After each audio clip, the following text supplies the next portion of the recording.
Eu sou Cirdêmia da Gama Boto, procuradora de Justiça aposentada.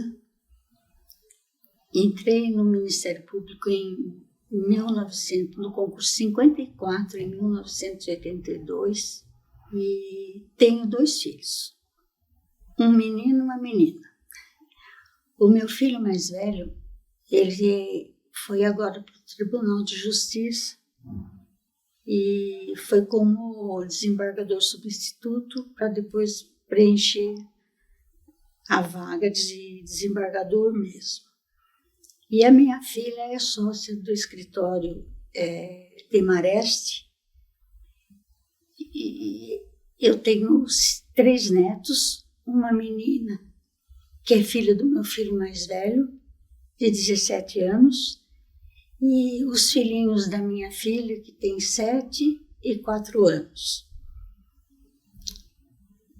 Meu companheiro é Luiz César Gama Pellegrini. Eu conto muito com ele é muito devotado a mim. E então eu acredito que eu seja uma pessoa de sorte.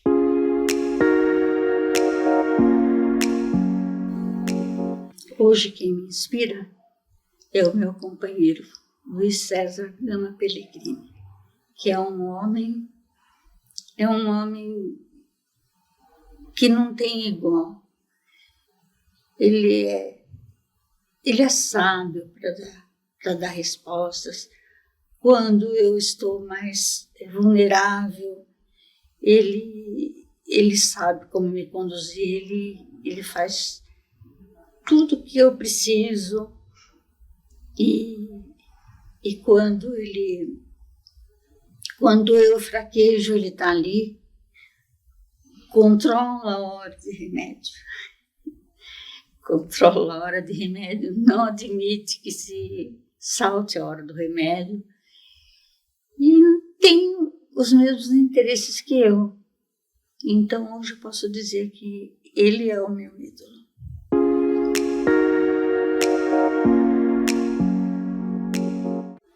Eu me lembro que no primeiro dia que eu entrei na faculdade para fazer a matrícula, ao pôr o pé direito naquela porta, ele disse para mim: é daqui que eu vou subir. Então, foi mesmo, foi o alicerce da minha carreira. Na São Francisco eu tive ótimos professores, e professores assim que acho que marcam qualquer pessoa que estudou nas Arcadas. Gofredo da Silva Teles, Ada Pellegrini Grinover, o pai do nosso colega Fábio nos deu, professor Bernardino, de Direito Penal, Paulo José da Costa, de Direito Penal também. Eu acho que no Largo de São Francisco, o professor Gofredo da Silva Teles, ele transcendeu gerações. E ele vai continuar sendo a pessoa que norteia o pensamento do 11 de agosto. Norteia o pensamento dos formados pela São Francisco.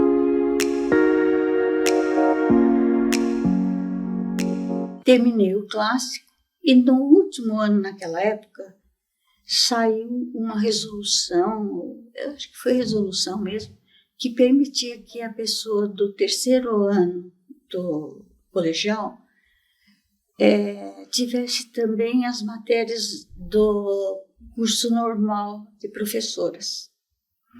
Então meu pai falou: por que você não faz também?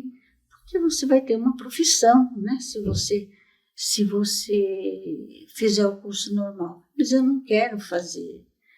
Eu não quero ser professora só. Eu acho louvável ser professora, mas não é o que eu quero. Mas fiz. Eu fiz. Logo depois eu me casei.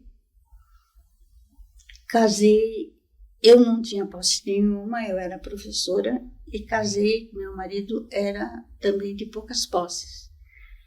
Então, eu casei em 1º de dezembro de 64 e em 26 de setembro de 65 nasceu meu filho. Esse meu filho que hoje está no Tribunal de Justiça. Então, eu pude ajudar, porque o salário de uma pessoa só não dava, né? Para mim foi muito, muito importante. Depois, houve reviravoltas na minha vida e eu me separei e vim para São Paulo com meu filho para a casa da minha tia, onde eu tinha morado quando eu perdi minha mãe, que na verdade foi a minha segunda mãe.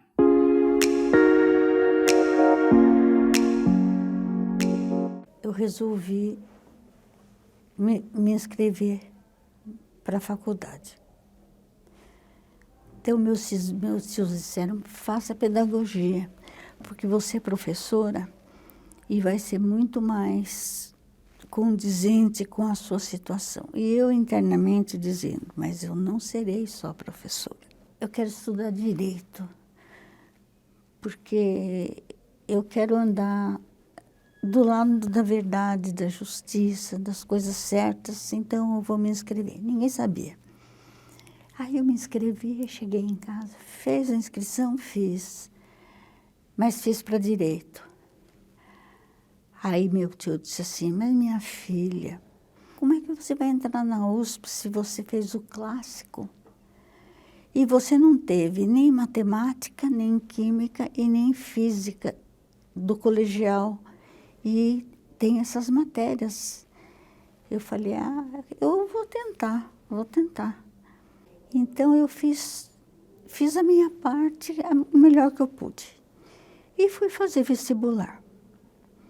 No dia que saiu o resultado, eu olhava lá na equipe, assim, na parede, e vi meu nome, falei, meu Deus, eu consegui,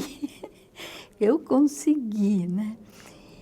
E aí entrei na faculdade, me matriculei, e aí lá eles recrutavam alunos para servirem de jurados no 2º Tribunal do Júri, aqui, aquele salão bonito, aqui da João Mendes, né? E eu fui ser jurada. Aí eu contava uma história do que tinha acontecido, eu me posicionava, claro, internamente, não poderia falar nada, né? Então, eu achava assim, o exercício da promotoria uma coisa, sabe, uma coisa maravilhosa. Porque ele não ganhava nada se ele ganhasse ou perdesse o júri, mas ele lutava sempre. Eu vi mais de um promotor pedindo absolvição de réu que era inocente mesmo, né? Então, eu já tinha, assim, alguma queda pela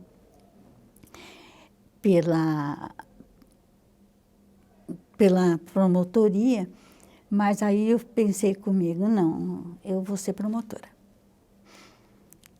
Eu estava na São Francisco, doutor Paulo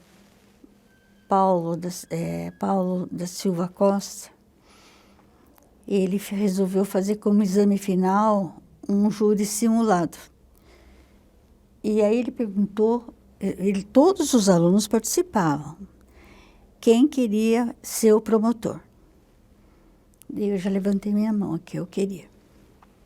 Paulo da Silva Costa, não, Paulo José da Costa.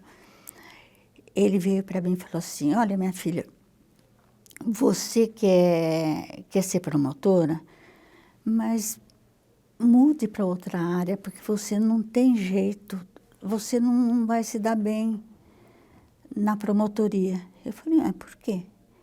Ele falou, porque sim, porque eu conheço quem tem, assim, aquela,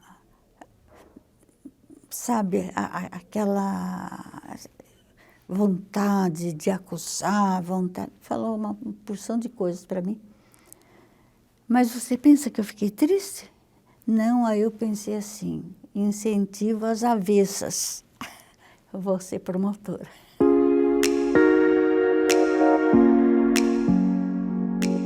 Eu fiquei grávida, fazendo faculdade. Me formei, colei grau, participei da sessão solene, do coquetel. Quando terminaram as aulas, eu acho que fazia mais ou menos uma semana ou 10 dias que eu tinha terminado a faculdade, uma manhã eu me surpreendi com sintoma de perda de filho.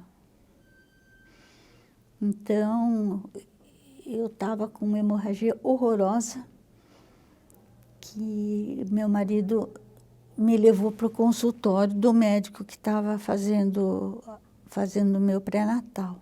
Aí ele examinou e tudo, voltamos para a salinha e ele falou para mim, você quer essa criança? Eu falei, claro que eu quero essa criança. Então você vai para sua casa hoje, minha filha, deita e só levanta no dia que seu filho nascer. Bom, fui para casa.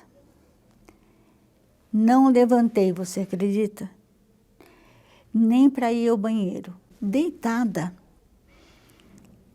eu fiz casaquinho de crochê, casaquinho de tricô,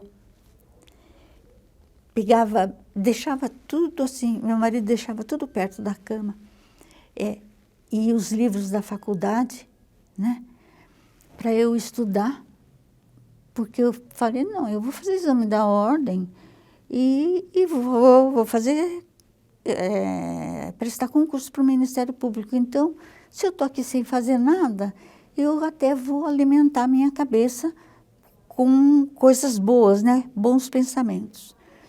Bom, ela nasceu antes dos 7 meses, com 6 meses, assim, e dias para chegar aos 7 meses. A cabecinha dela parecia uma laranjinha pequena, assim, bem pequenininha, prematurinha mesmo.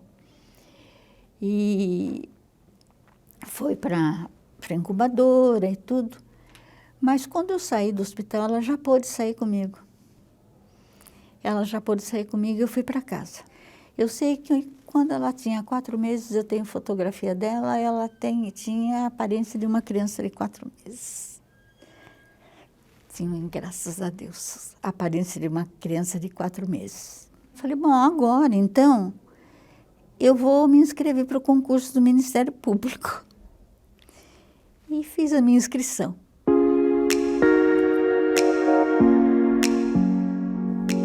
Eu fui convocada para ser jurada e estava no plenário do júri como jurada quando o doutor Rubem Mark, que era promotor, quando começou a sessão do plenário, o doutor Rubem Mark falou, gostaria de falar um pouquinho.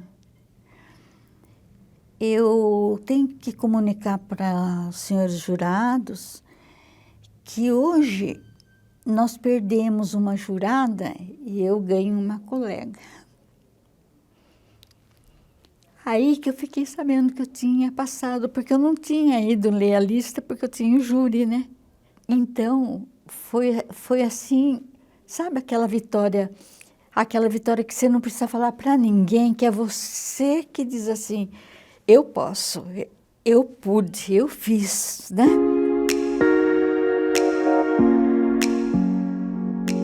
Aí entrei, comecei a minha carreira, teve a escolha de circunscrição, eu escolhi a 24ª Circunscrição Judiciária Avaré, Taquarituba, Cerqueira e Fartura.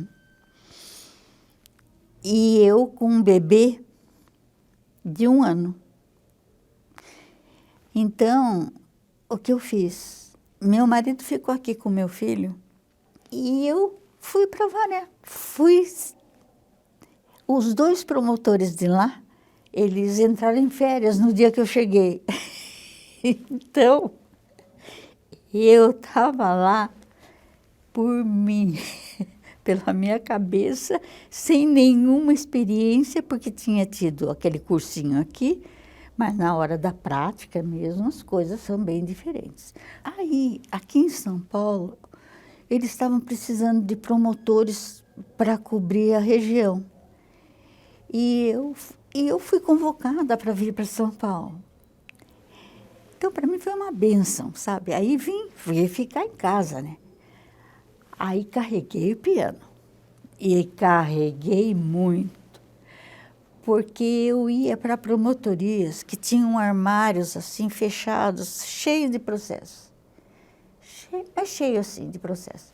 Então, o cartório fazia pilhas assim a nosso pedido, amarrava com barbante para a gente levar para casa para fazer, porque se não levasse, depois como é que ia ser, se não fizesse o expediente do dia? Mas, de repente, eu fui mandada para Santo Amaro.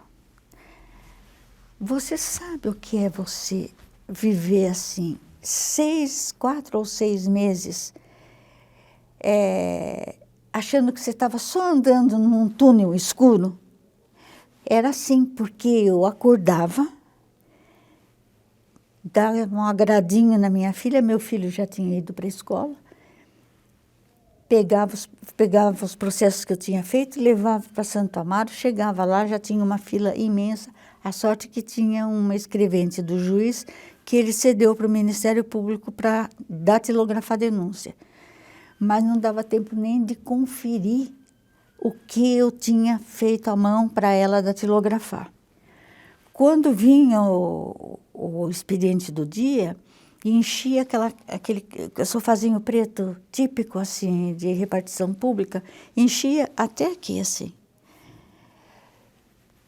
E eu lá, levava para casa, chegava, dava banho na minha filha, dava a papinha dela, fazia dormir, aí meu marido ficava com ela e eu ficava trabalhando. Eu fiz do quarto da empregada um cartório. Um cartório. Porque era só trabalhar, só trabalhar, só trabalhar, sabe?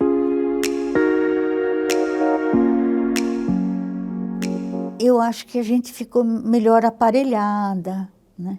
Teve mais visibilidade, o Ministério Público teve mais visibilidade, aumentou o nosso serviço, porque o atendimento ao público aumentou muito, porque já se divulgava, né, a Constituição, e as pessoas iam lutar pelos seus direitos, então procuravam quem? Era o promotor, era o promotor. Ser promotor de justiça é cumprir uma missão. É um sacerdócio. Não é entrar no Ministério Público, não é um emprego, não, é um sacerdócio. Porque o promotor é a última pessoa que o povo tem a quem recorrer. E outra coisa, é não tergiversar. Eu nunca fiz acordo no júri. Eu nunca prometi nada para advogado nenhum. Eu fui ameaçada. Isso eu fui. Mas uma vez eu condenei um réu em São Caetano, quando acabou o júri e ele foi algemado. E quando ele passou, assim que ele passou por trás de mim, ele fez isso, ó. E o juiz falou, cuidado! Aí os soldados pegaram, levaram embora. E aí, bom, terminou o júri, eu fui para minha sala arrumar minhas coisas, né? Aí subiu um policial do fórum, falou assim, doutora, a senhora toma cuidado, porque ele falou que ele vai mandar matar a senhora. Que nem que ele seja preso, a senhora não vai ficar sossegada, não, porque ele tem muitos amigos aqui fora. E que ele vai matar, porque ele pegou o máximo de pena, sabe? O homem chorava, o réu, escorria lágrima, assim.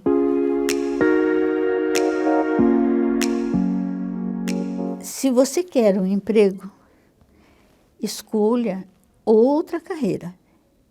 Mas se você quer ser promotor, primeiro você tem que se examinar internamente, se você tem ideal, se você é idealista para sacrificar a sua vida, para sacrificar os seus horários, para sacrificar a sua família e para realmente não ouvir ninguém e nenhum pedido, porque para mim nunca ninguém fez pedido nenhum, porque se você tem ideal, não pesa. Agora, se não tem ideal e começa a chegar no júri, o promotor diz assim, o advogado entra e fala, olha, tira uma qualificadora, deixa só uma. Eu dizia, não, senhor doutor, a única coisa que eu posso oferecer para o senhor é um cafezinho. Tá ali, sirva-se, por favor.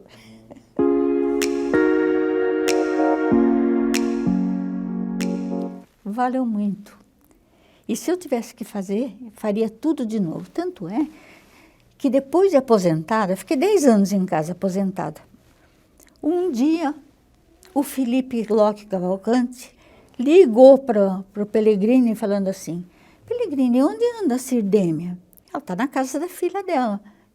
Você pode me fornecer o telefone? Deu o telefone e falou assim, alô, Sirdêmia, como vai? Eu falei, nossa, Felipe, o que aconteceu? Não, estou telefonando para você para ver se você quer entrar comigo numa chapa da associação. Aí eu disse para ele, eu quero, eu quero. Ele falou, então, vou aí hoje, me deu o endereço. Foi lá, pegou minha assinatura de inscrição para concorrer e fizemos uma campanha maravilhosa. Eu me senti assim como se fosse caloura da São Francisco. No momento que eu tinha me aposentado, não era a hora de eu me aposentar, porque eu quis vir para cá, eu fiquei 6 anos e uns meses. Só saí quando eu fui diagnosticada que eu não podia, porque eu não tinha equilíbrio na perna, sabe? O Marco, meu filho mais velho, ele marcou um neurologista, eu fui ao neurologista, nós fomos, eu, Pellegrini e ele. Ele examinou tudo, depois ele falou para o Pellegrini e para o Marco, sentem no fundo do corredor, por favor. Eles sentaram. Agora eu vou andar com ela. Aí falou para mim, a senhora vai andar do meu lado, tá? Aí eu fui andando. Aí ele falou assim, notaram alguma diferença? Aí o Marco falou, parece que minha mãe desvia quando ela está andando, né? Ele falou, e a sua letra, como é que tá? Eu falei, minha letra? Ai, olha, eu acho que eu mexo tanto em computador que eu nem tenho paciência de escrever, mas vai indo, minha letra vai ficando pequenininha, pequenininha, pequenininha. Depois que andamos, eu sentei, ele veio, segurou assim na minha cadeira e falou assim, minha filha, eu sinto muito o que eu vou falar para você, mas eu sou obrigado a falar e eu não gosto de mascarar, vou falar exatamente. Você tem Parkinson, não tem cura, mas tem controle. Eu olhei para ele e falei para ele, tá bom, então o senhor receita. E aí estou tomando os remédios e indo lá.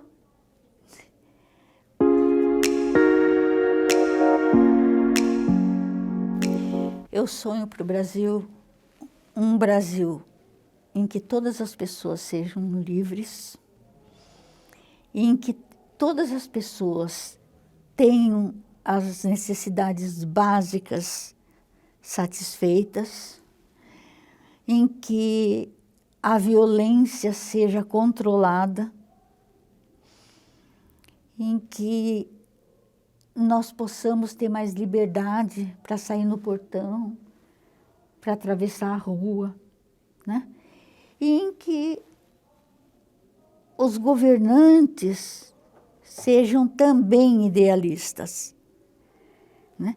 Idealistas como somos, eu digo, como somos nós, para que nós possamos ter um Brasil melhor, um Brasil que lá fora também apareça, porque nós temos tantas coisas lindas aqui, nós temos tantas pessoas boas. Desejo por mim, nem tanto, porque eu já vou fazer 76 anos, espero viver até 120. Mas por causa dos meus filhos e mais ainda dos meus netos. Eu quero um Brasil onde os meus netos possam ser felizes, livres, né? E pessoas de bem.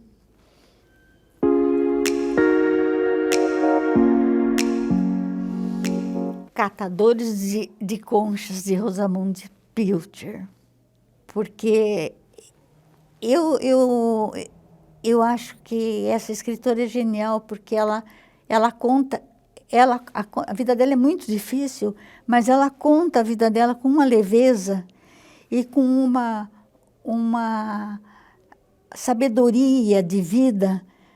E ela reconhece ali, por exemplo, até nos filhos dela, coisas que ela não gosta, e ela sabe de tudo, mas ela continua sendo ela mesma, ela não se despedaça, entendeu? Ela é ela, os outros são os outros. Ela se coloca como um ser e os outros seres.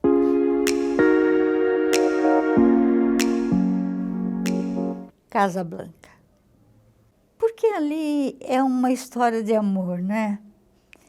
E eu acho que se você tem a profissão que tiver, por mais árida que seja, você seja a pessoa que for, por mais dura que seja, tem que ter amor, porque quem não tem amor não é uma pessoa completa.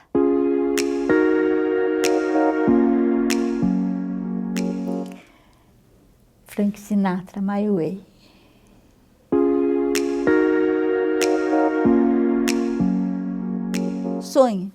Sonhe muito, porque são os sonhos que se transformam em realidade. Então, nunca deixem de sonhar, nunca deixem de perseguir um objetivo, por mais impossível que ele seja.